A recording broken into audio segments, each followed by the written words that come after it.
انہوں نے خواب دیکھا 9 اور 10 ذوالحجہ کی درمیانی رات، اور اس خواب کو انہوں نے اپنے گھر والوں سے، اپنی بہن زینب رضی اللہ تعالیٰ عنہ سے، سب سے ذکر کیا کہ حضور صلی اللہ علیہ وسلم نے فرمایا کہ اب تم میرے پاس آنے والے ہو۔ اب حضرت حسین رضی اللہ عنہ نے ایک رات کی مہلت مانگی کہ کل لڑائی ہوگی، اور رات کو اپنے اہل بیت کو اور اصحاب کو سب کو جمع کیا اور کہا کہ جیسے میرے ساتھی ہیں نا، ایسے ساتھی زمین پہ کسی اور کو نہیں ملے، تم انتہائی وفادار، وفا شعار ہر اعتبار سے بہتر ہو۔ کل صبح ہماری زندگی کا آخری دن ہے، کل کا دن ہماری زندگی کا آخری دن ہے، تم میں سے جو جانا چاہے اپنے اپنے گھر والوں کو، بیوی بچوں کو لے، اور جس طرح سے وہ سارے چلے جاؤ جدھر جانا ہے، ان کو صرف میری ضرورت ہے، وہ مجھے یہاں پائیں گے، تمہیں کوئی کچھ نہیں کہے گا، انہیں تمہارے ساتھ کوئی مسئلہ ہے ہی نہیں، ساری بات تو میری ہے،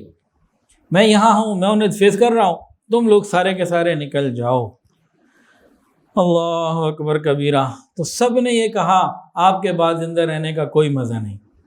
آپ کو چھوڑ کر ہم بھاگ کے میدان سے یہاں چلے جائیں، ایسی ذلت بھری موت سے پھر آپ کے ساتھ شہادت کی موت ہمیں قبول ہے۔ ایک بندہ بھی واپس نہیں گیا۔ یہاں پہ حضرت حسین رضی اللہ تعالیٰ عنہ 9 اور 10 محرم کی درمیانی رات کو اپنی بہن کو اور اپنی گھر کی عورتوں کو وصیت کی کہ میری بہن، میں تمہیں خدا کی قسم دیتا ہوں، میری شہادت پر تم کپڑے نہ پھاڑنا، سینہ کو بھی نہ کرنا، اور آواز سے رونے سے بچنا، یہ نوحہ ماتم وغیرہ نہ کرنا، یہ وصیت کی۔ یہ عاشورے کی رات تھی، اور یہ رات اس طریقے سے انہوں نے عبادت کے ساتھ گزاری۔ ویڈیو کے نیچے سبسکرائب کے بٹن پہ کلک کریں، بیل کے آئیکن پہ کلک کیجئے تاکہ ہر نئی ویڈیو کی نوٹیفیکیشن آپ کو مل جائے۔